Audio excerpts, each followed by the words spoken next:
미국의 그 부흥사였던 그 모디 목사님이 어느 날 장례식 설교를 준비하려고 성경을 보면서 예수님은 어떻게 설교하셨나 그렇게 한번 찾아보니까 예수님은 죽은 자를 모두 살려주셨기 때문에 장례식 설교가 없었다 그런 얘기가 있습니다.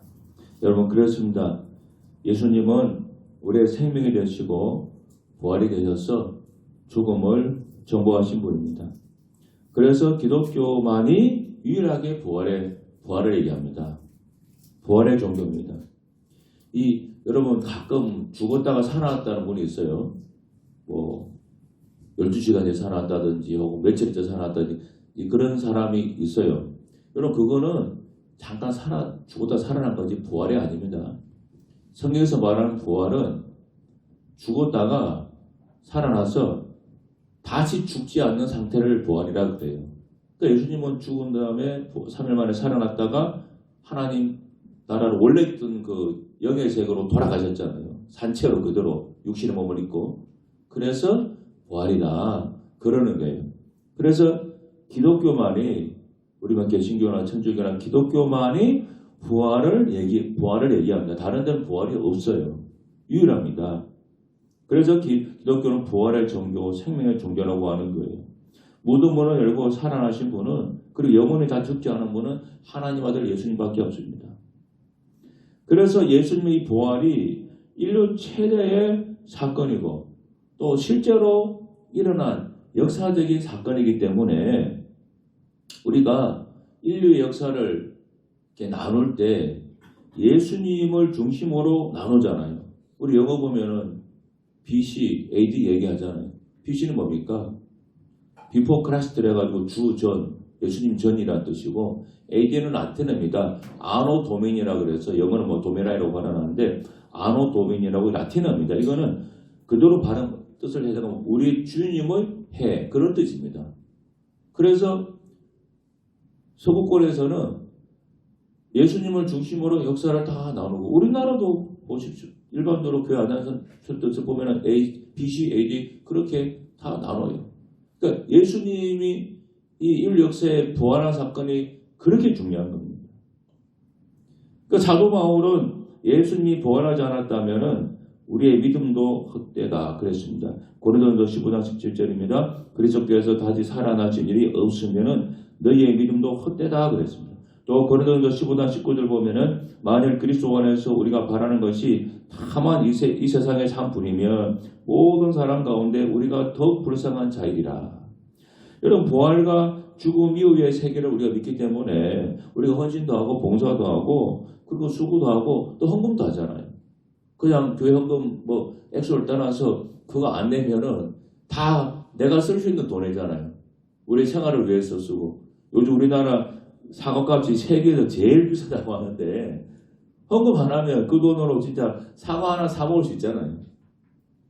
그리고 우리가 그렇게 살아왔는데 만약에 부활이 없다고 한다면 우리가 그동안 참고 견디고 심지어는 막 옛날에 순교까지 하시는 그런 분들 이게 다 헛수고가 되니까 얼마나 불쌍한 존재가 되겠습니까? 여러분 우리가 일제시대 때 우리 기독교인들이 많이 순교하고 돌아가셨어요.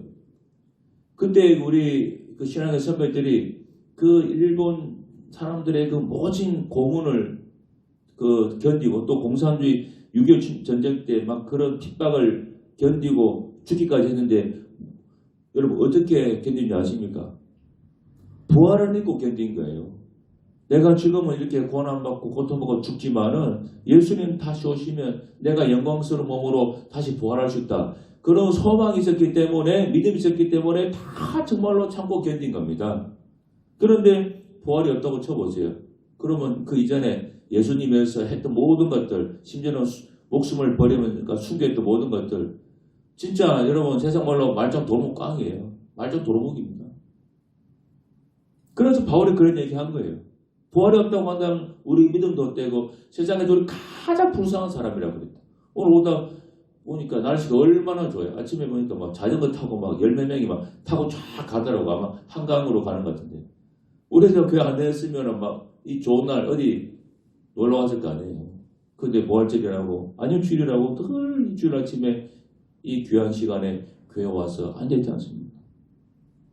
18, 19세기 미국의 변호사이자 하버드대학교의 교수였던 그 사이먼 그레니프라고 하는 교수가 있었어요. 18, 19세기 사람인데 이분은 증거학의 법률적 근거를 세운 사람입니다. 이런 증거학이 뭐냐면은 중요한 사실을 결정할 때는 확실한 증거가 있어야 된다. 그걸 말해요. 그래서 우리가 죄를 지으면은 범죄 현장 가면 뭐부터 찾아요? 증거부터 찾죠. 그리고 법정에서도 증거 없으면은 인정 안 해주잖아요. 물론 뭐 정황상 증거도 있고 뭐 있지만 어쨌든 제일 중요한 게 증거잖아요. 목격자의 증언이라든지 증거 있으면 그것이 거의 확실하니까. 이것이 바로 증거학이라는 거예요. 그래서 이 사람은 평생 학자로서 중요한 사실을 판단하고 결정할 때는 확실한 증거가 있어야 된다. 늘 그렇게 주장했어요. 증거 없으면 안 믿을 사람은. 그것이 증거학의 기본 개념이 되었고 그거 학문화시켜서 전 세계 법정에서 채택이 됐다고 합니다. 그래서 세상 모든 법정이 증거학 개념을 받아들여서 경찰도 범인을 잡으면 현장에서 꼭 증거를 찾죠. 자, 이렇게 이런 증거학의 그 신념을 가지고 살아왔는데 이 사람 유대인이지만은 또 무신론자였습니다. 그래서 그리니프 박사는 항상 강의 시간마다 중요한 문제는 마음으로만 판단하지 말고 확실한 증거가 있는가 철저하게 조사해라. 늘 그것을 강조했다고 그럽니다. 어느 날 그리니프가 학생들 앞에서 예수님을 부인했습니다. 18, 19세기니까 그때 미국은 거의 완전 기독교 국가잖아요. 그러니까 수업 중에 한 학생이 아니 교수님은 무슨 근거로 예수님을 믿지 않습니까? 확실한 증거를 가지고 한 말입니다. 그렇게 딱 대답했어요. 딱 증거를 주장하니까 나 예수 안 믿는다고 그러니까 그러면 뭐 교수님은 안 믿는 증거가 있냐? 그렇게 증거학의 그 개념을 가지고 증거 대보라 이거. 안 믿는다고 하면 증거를 대보라. 이런 식으로 대답했습니다. 그런데 가만히 생각해 보니까 이 사이먼 그레이프 교수는 그 당시에 뭐 특별한 증거도 없이 그냥 예수님을 믿지 않던 그런 사람이었습니다. 그래서 이 학생이 증거를 대보라고 하는 그 말을 듣고 그레이프 교수가 학생의 도전을 받아들여서 좋다. 그럼 내가 예수님 안 믿는 이분이 가짜라고 하는 사실을 내가 증거를 가지고 증명해 보이겠다. 그렇게 했어요. 그래서 그때부터 이분이 신약성경, 특히 사복음서를 읽기 시작했고 예수님 부활에 대한 기록을 자세히 살펴보고 연구하고 또 재판을 준비하는 판사 입장에서 예수님 부활을 조사하고 하여튼 성경을 통해서 예수님 부활은 가짜다. 예수님은 뭐 이거 지어낸 얘기다. 이런 걸 막 하여튼 온갖 자료를 통해서 철저하게 조사하고 평가하고 연구를 했습니다. 자기가 안 믿는 이유를 찾으려고 성경책도 뭐 열심히 읽고 연구했어요. 자, 여러분 결과 어떻게 되겠습니까? 예수님을 믿게 되었고 예수님의 부활은 분명한 역사적 사실이라고 하는 결론에 도달합니다. 이분이요. 그래서 그 결과를 책으로 냈는데 그 책이 1847년에 나온 책인데 복음 전도자들의 증언이라고 하는 그런 책입니다. 이 책 서문에 이런 말이 나옵니다. 누구든지 성경이 사실이라면 믿겠다는 정직한 마음을 가지고 성경을 배운다면 성경을 믿지 않을 수 없다. 그러니까 성경을 철저하게 증거 연구하고 조사해 보니까 결론은 뭐냐? 예수님 부활은 진짜다. 거기에 도달한다는 거예요. 근데 이분만 그런 게 아니라 실제로 이와 같이 유명한 학자들이 무신론자였다가 성경 연구에서 증거를 찾으려다가 도리어 예수 믿게 되는 그런 사례가 여러 번 있습니다. 또 책도 실제로 나와 있고. 그래서 오늘 부활에 대한 성경의 증거들을 몇 가지 살펴보면서 우리가 다시 한번 은혜를 받으려고 합니다. 첫 번째 부활의 증거는 이 무덤의 봉인입니다. 마태복음 7장 27장 66절 보면 이렇게 나옵니다. 그들이 경비병과 함께 가서 돌을 임봉하고 무덤을 굳게 지키니라.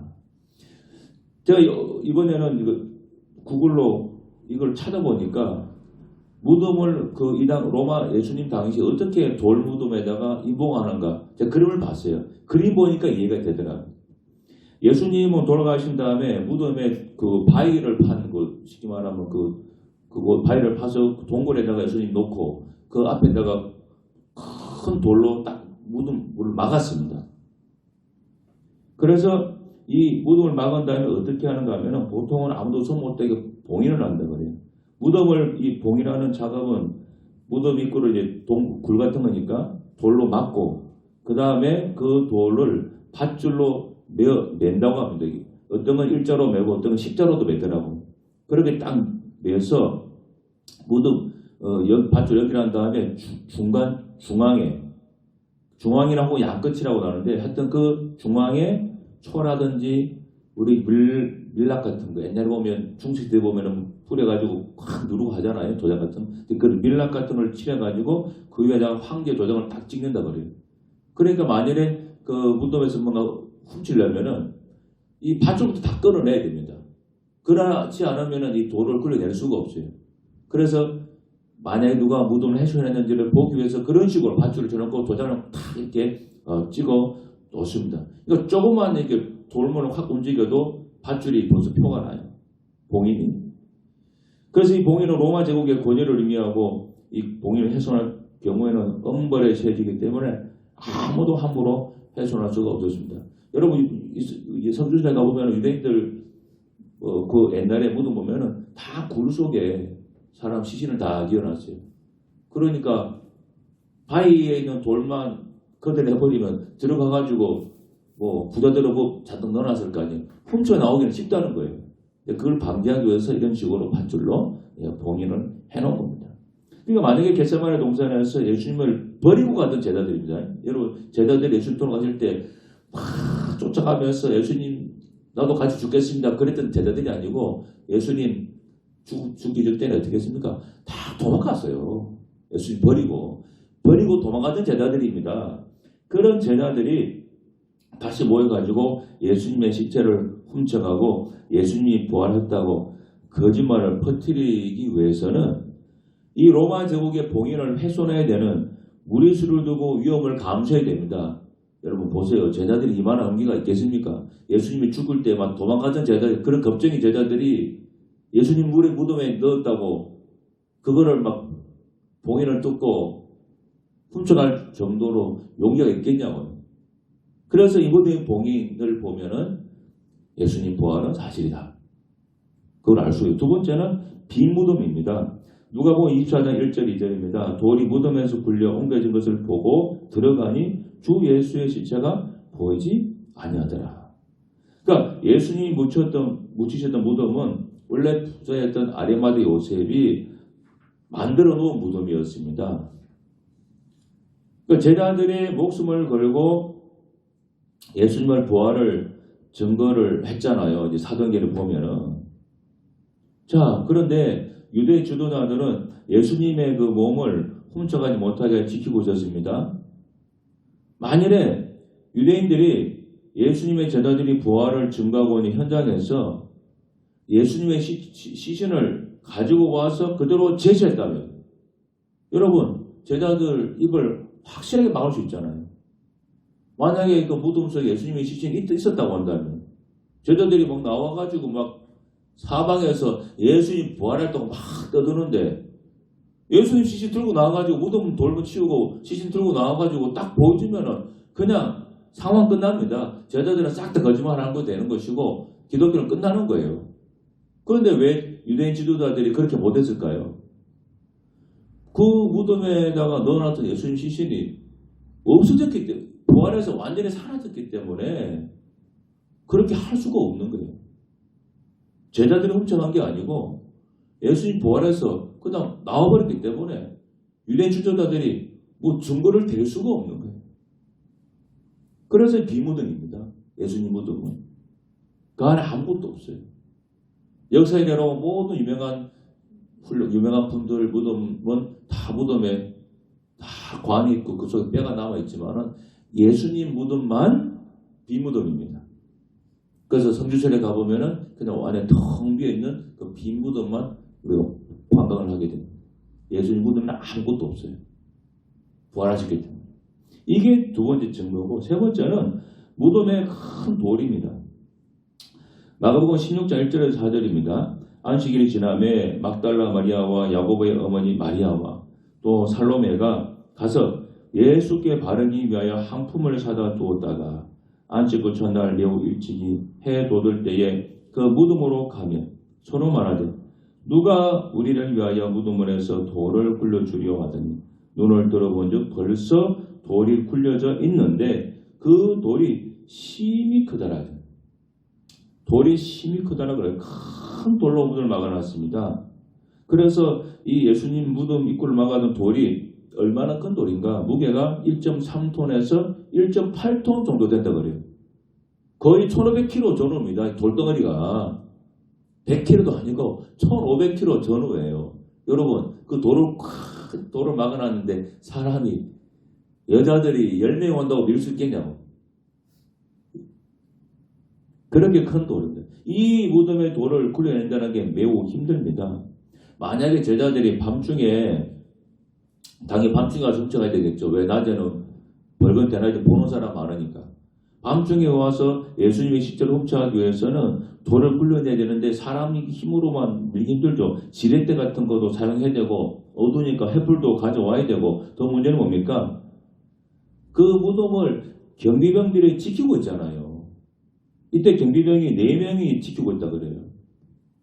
그러면 그 4명을 다 두들 패가지고 기절시켜가지고 그거를 훔쳐서 물고 그렇게 훔쳐가야 되는데 근데 나중에 보면 알지만 경비병들이 그냥 멀쩡히 있었다 그랬잖아요.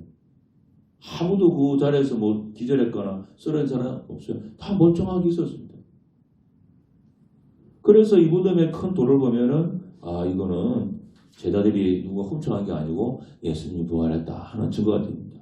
그리고 네 번째는 예수님 무덤에 잘 정돈되어 놓여있던 그 수건하고 세마포입니다. 즉 시신을 쌌던 이제 그런 수의 같은 겁니다.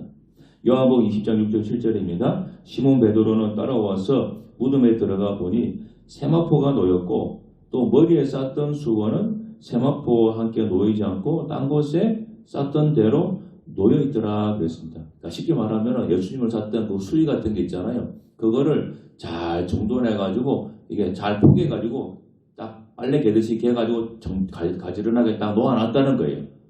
그런데 여러분 보십시오. 제자들이 무덤에 가서 보니까 예수님 몸은 온데간데 없고 세마포만 그대로 놓여 있었습니다. 또 머리에 쌌던 이 수건 같은 경우는 딴 곳에 또 놓여 있었어요. 만일에 예수님의 시신을 도둑질했다고 한다면은, 그렇게 가정한다면은, 여러분 그 긴박한 빨리 훔쳐 도망가야 되는데 그 긴박한 시간에 시신만 가지고 훔쳐 도망가야지 누가 어느 미친 사람이 그 수위를 그대로 또 예쁘게 잘 개가지고 한 곳에 또 두 개를 따로따로 놔두겠냐고요. 그리고 이 당시에는 이 시신을 샀던 세마포나 수위 같은 거는 돈이 많이 비싸다고 합니다. 천이라고 그럽니다. 그럼 같이 들고 나가야지. 그걸 놓고 가냐고요. 시신만 훔쳐가냐고요. 통째로 훔쳐가야지. 언제 그거를 다 벗겨가지고 가지 안에 탁탁 개가지고 놓고 가냐고요. 그렇지 않습니까? 뭔가 훔치려고 하려면 그냥 그것만 들고 가야지. 통째로. 그게 편하잖아요. 빨리 갈 수 있고. 그런데 이걸 볼 때 이거는 훔친 게 아니다. 시신을 훔친 게 아니라 예수님이 그냥 그대로 빠져나왔다고. 그 수위에서 쏙 빠져나왔다고 볼 수가 있습니다. 부활한 거죠. 그리고 다섯 번째는 많은 목격자들이 있었습니다. 예수님은 부활하신 후에 40일간 여러 곳에서 10번 이상 제자들을 만나주셨고 또 바울은 예수님의 부활한 목격한 형제들 가운데 어떤 사람들은 죽었지만 대다수는 지금까지 남아 증거하고 있다. 그렇게 말합니다. 고린도전서 15장 4절 6절입니다. 장사 지내바 되셨다가 성경대로 사흘 만에 다시 살아나사 게바에게 보이시고 베드로입니다. 후에 12제자에게와 그 후에 500여 명 되는 형제에게 일시에 보이셨느니 그 중에 지금까지 대다수는 살아있고 어떤 사람은 잠들어 있다. 그러니까 고린도전서를 기록할 당시에 예수님 부활을 직접 봤던 사람들이 대다수가 살아있었다는 거예요. 한두 명 본 게 아니라 500명한테도 500명이 있는 그 자리에 예수님이 나타난 적이 있다는 거예요. 그러니까 목격자들은 굉장히 많아요.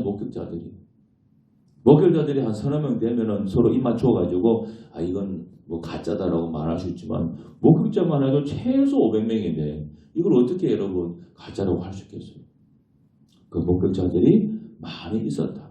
그래서 이 목격자들의 입을 통해서 전해져서 많은 사람들이 부활을 믿고 영향을 받아서 초적에 보면 아시지만 얼마나 많은 사람들이 로마의 그 핍박에서 순교를 다 선택했습니까? 물론 배반하는 사람도 있지만은 그 부활의 증거를 그 당시는 막 본 사람들이 옆에 있으니까 믿지 않을 수가 없는 거예요. 내가 봤다는데, 직접 봤다는데, 옆집에 김씨도 보고 앞집에 박씨도 봤다는데 그걸 어떻게 안 믿냐고. 요즘 세상에는 뭐 온갖 가짜뉴스도 믿는 세상인데 진짜 본 사람들 적어내는데 왜 못 믿겠습니까? 여섯 번째는 첫 번째 목격자들이 여자였다고 하는 사실입니다. 요한복음 10장 1절 2절입니다. 안식일 전날 일찍이 아직 어두울 때에 막달라 마리아가 무덤에 와서 돌이 무덤에서 옮겨진 것을 보고 시몬 베드로와 예수께서 사랑하시던 그 다른 제자에게 달려가서 말했다 그랬어요. 자, 예수님 당시입니다. 예수님 당시에는 유대인들 풍습에 따르면 여자들의 이 증언은 법정에서 인정이 되지 않습니다. 이 당시에는. 아무리 여자들이 뭔가를 봤다고 내가 봤다 해도 여자들의 증언은 인정이 안 돼. 효력이 없어요. 그래서 만일 부활의 사건이 날조할 목적이었다고 합니다. 여자들의 목격 증언은 성경에서 빼는 게 맞아요. 왜? 효력이 없으니까. 다른 남자들이 봤다고는 증언만 남겨놔야 말이 됩니다. 그게 타당해요. 그런데 신약 성경 보시면 알지만은 여자들이 본 증언 그대로 실려 있습니다. 이 여자들의 증언은 법적 효력이 없어요. 그러면 이게 진짜라고 하려면은 여자들 증언은 다 빼야 맞아요. 왜? 여자들 본다고 하는 거는 인정 안 해주니까. 근데 성경은 다 기록해 놨습니다. 왜 그럴까요? 사실이니까. 효력이 있고 그걸 떠나서 여자들이 본 거는 사실이니까. 그거를 다 성경에 기록을 해놨습니다. 그래서 막달라 마리아가 부활을 첫 번째 본 여자다. 목격자다. 그렇게 성경이 정확하게 기록을 해놨습니다. 왜? 성경은 사실 그대로 전해주려고 하기 때문에 그렇습니다. 마지막 일곱 번째는 뭐냐? 제자들의 삶을 변화했습니다. 예수님 부활을 친히 목격한 제자들은 많은 핍박과 생명의 위협도 개의치 않고 함께 예수님 부활을 증언하는 그런 증인으로 변했습니다. 여러분 불과 50일 전만 해도 예수님 부인하고 배반하고 버리고 도망갔던 제자들입니다. 제자들은 예수님이 십자가 못 박혀 돌아가신 후에 유대인들이 무서워서 그 모인 곳에서 문을 닫고 몰래 숨어있던 겁쟁이였습니다. 무서워가지고. 그런데 놀랍게도 이 제자들 중에 가룟유다 빼고 11명의 제자들과 500여 형제들이 담대하게 복음을 증거하는 사람이 됐고 또 11명 제자 중에 사도 요한만 빼고 10명은 전부 다 순교했습니다. 도마 같은 제자는요. 인도에 가서 복음 전하다가 순교했습니다. 그래서 지금도 인도에 가면 도마 그 순교한 현장이 있어요. 저 이제 인도에 가서 본 적이 있습니다. 그래서 감옥에 가보니까 요 도마가 감옥에서 빠져나갈 때 감옥 벽에 딱 짚었는데 손이 딱 찍혔어요. 그 손바닥 자국이 있어요. 그것도 봅니다. 그 도마가 인도까지 가서 복음 전했다니까. 인도가 어떤 나라입니까? 사방에 다 모든 게 신이에요. 소도 신이고 뭐도 신이고 원숭이도 신이고 뱀도 신이고 사방이 다 신이고 그런 나라가 인도입니다. 여러분. 제가 인도 간 때가 1996년인가 갔는데 그때도 인도 가보니까요. 막 캘커타 가보니까 도시 안에 막 짐승을 잡아가지고요. 피 뿌린 재단들이 도시 안에 그대로 있습니다. 여러분. 대도시 안에. 사방에서 향냄새 진동을 하고요. 막 지나가다 보니까 뭐 짐승 잡아가 죽인 재단 피가 동네 그대로 있어요. 그때 1996년입니다. 근데 도마가 언제인가 보세요. 몇천 년 전에 인도는 상상도 못하겠죠. 근데 거기까지 가가지고 복음을 전하다가 순교한 사람이 도마입니다. 어떻게 이럴 수 있습니까? 예수님 부활을 봤으니까 도마는 예수님 손에 못 잡고 손 넣어보라고 그랬잖아요. 자기 눈으로 예수님 부활을 봤으니까 어떻게 안 믿어요? 나도 복음 전하다가 고통받고 순교할 수 있지만은 나도 언젠가는 예수님처럼 부활할 수 있다. 나도 영원한 몸으로 변화해서 언젠가 예수님 앞으로 갈 수 있다. 그 믿음이 확고하니까 본 사람이니까 변화되지 않을 수가 없는 겁니다. 그래서 이런 증거 때문에 예수님 부활은 정말로 사실이다. 거짓이 없다. 하는 것입니다. 여러분, 예수님 부활은 실제로 부활하셨습니다. 역사적으로. 우리도 이 믿음을 가지고 사시고 힘들고 일더라도 이 부활하신 예수님 기억하면서 힘내시고 기쁨으로 살 수 있기를 바랍니다. 기도하겠습니다. 하나님 아버지 감사합니다. 예수님은 정말로 부활했습니다. 실제로 부활했습니다.